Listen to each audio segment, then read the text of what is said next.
Let's get it going, guys. We kick things off with college football. We got a lot to unpack, so bear with us. The latest CFP rankings are out. The final one before next week's binding bracket determines it all. So the big story, 3-loss Alabama grabs the last spot in the field, edging out 10-2 Miami as the first team out.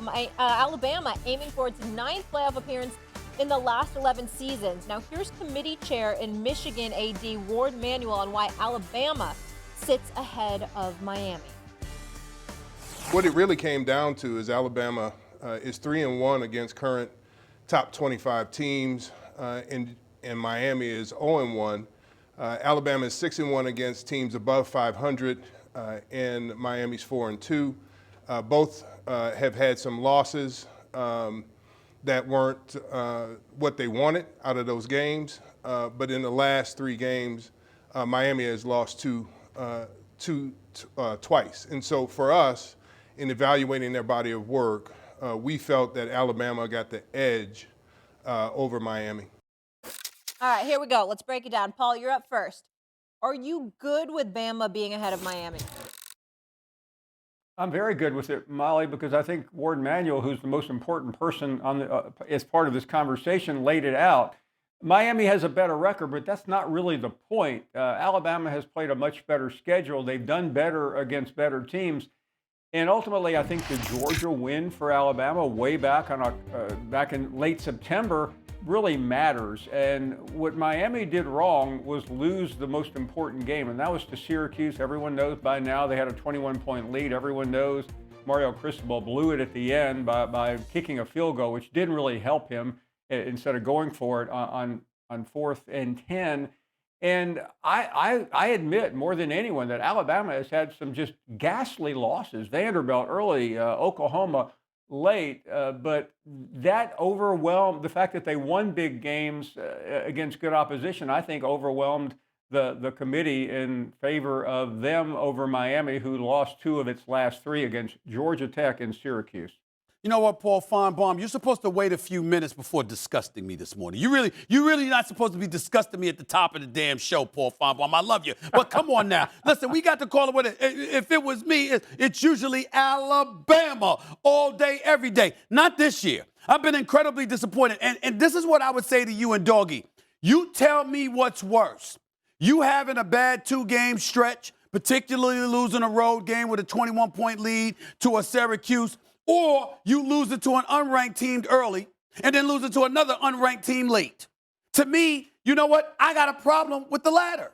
You're Alabama. You go out there, you lose to Vanderbilt, 6-6, they're 11th in the SEC. And then later on in the season, you lose to Oklahoma, another 500 team that's 13th in the SEC. You're Miami, and because you're the loss to Syracuse, you drop not 1, not 2, not 3, 4, 5, but 6 slots in the rankings. I got a problem with that. And Alabama doesn't look like we're accustomed to seeing them look. Their defense has been porous. Against Oklahoma, you scored 3 points. You scored 3 points. It's not just about losses. It's not just about who you lost to. It's about how you lost. Miami ain't have a defense all year long. They can't stop a cold. You understand? And I kind of understand because they don't really get cold in Miami. I understand that. I understand that. They don't know what they're doing. We get all of that, right? But they score in bunches. It's what they do. With Alabama, 3 points versus Oklahoma versus a 500 team ranked 13th in the SEC. I'm sorry. I don't think I was disappointed that Alabama was in the top 12. That's how disgusted I've been with them. I don't even think they deserve to be in a playoff picture. I'm serious. I'm very disgusted with this. I don't like it.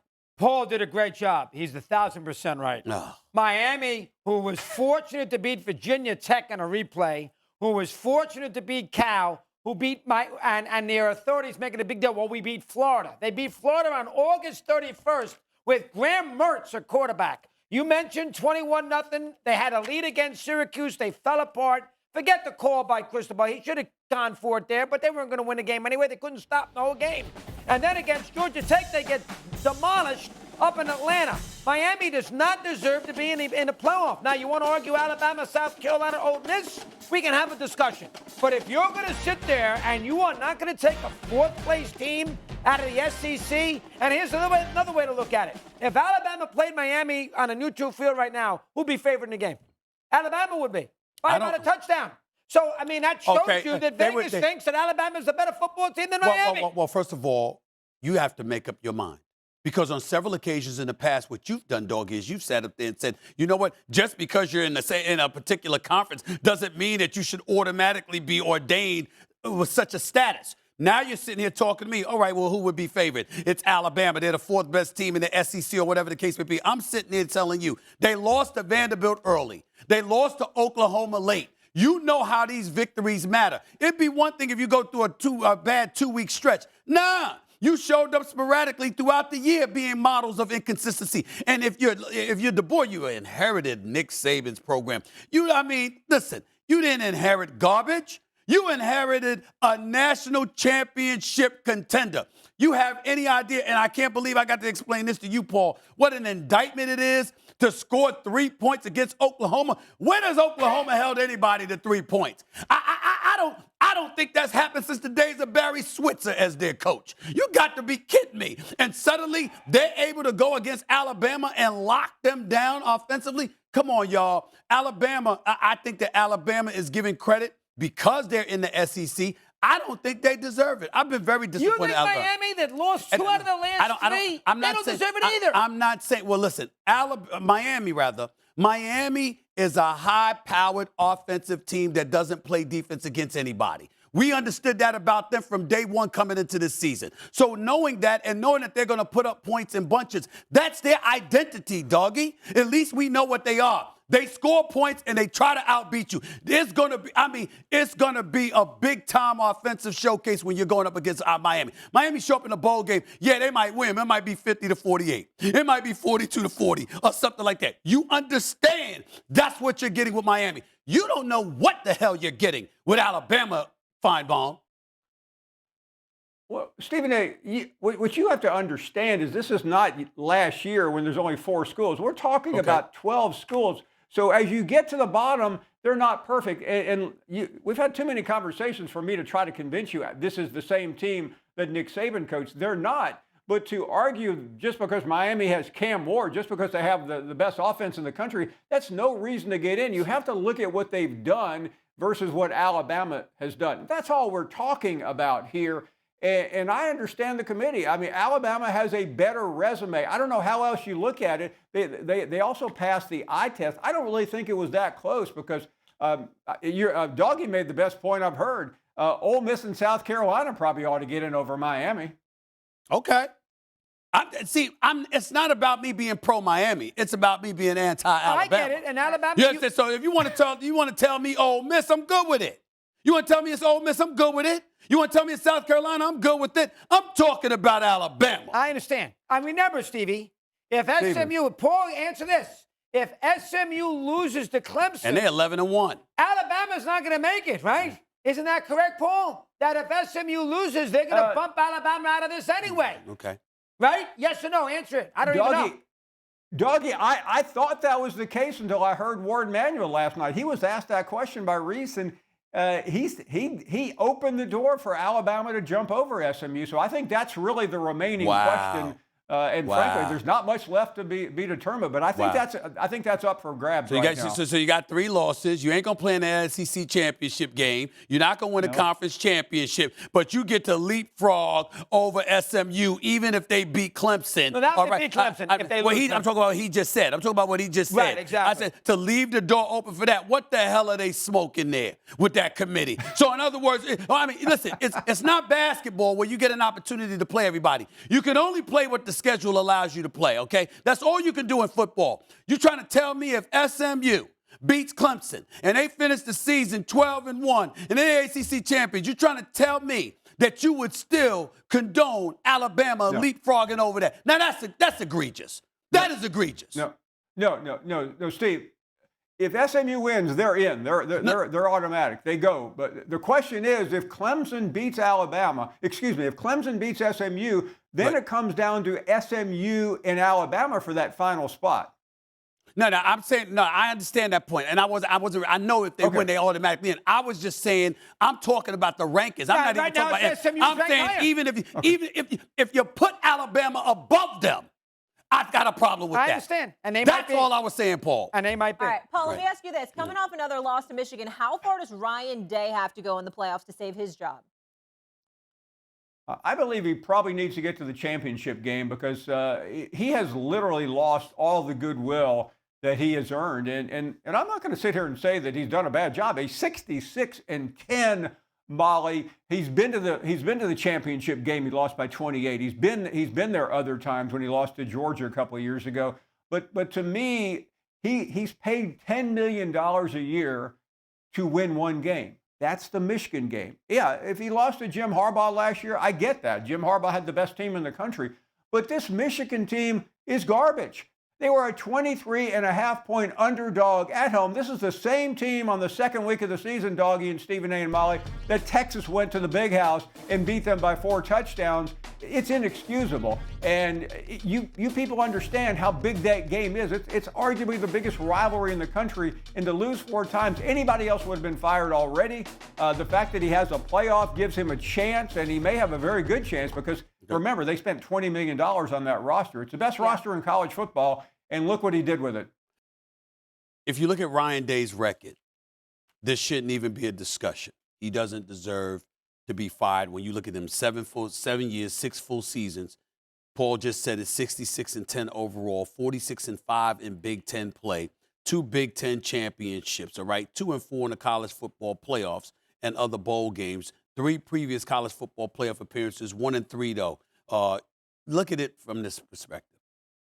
When you think about Ryan Day, I'm very big on what was the assignment you were hired for. You were hired to beat Michigan. Now, you can lose sometimes. What you can't do is lose to Michigan 4 years in a row and be the coach at The Ohio State. Now, on my podcast the other day, I'm interviewing Chris Carter, Hall of Fame wide receiver, started at Ohio State University. He said, quote, if Ryan Day, because he's lost this game to Michigan State, national championship. Otherwise, Ohio State should be looking for a new head coach. Now, that's from a former Ohio State Buckeye who obviously is still connected to the program because he said it himself. The mandate is to beat Michigan. You can't lose to Michigan 4 years in a row, and the only way to make up for that is if you got a national title to show for it. You don't have a national title to show for it. You lost to Michigan 4 straight. And then on top of it all, you got $20 million that have been paid out to players? Nah. I mean, listen, I'm not an advocate of somebody with that kind of resume being let go unless you didn't meet the demand of the job from Open and Tap. And Open and Tap, anybody that takes the Ohio State job knows, is to beat Michigan. Yeah, I think that changes some with the playoff because let me ask Paul a question. Would you rather beat Michigan and then lose in the first round of the playoff and have your season end in mid-December, or lose to Michigan and win a couple of games and go play on New Year's Day? So now that the playoff is here and there's multiple levels to it, this is not Bo and this is not Earl Bruce. This is not Woody Hayes, where the winner plays in a Rose Bowl and the season is over. Now there's higher levels of football. So to me, the rivalry has lost a little oomph because you got a bigger fish to fry to go out there and win a college championship.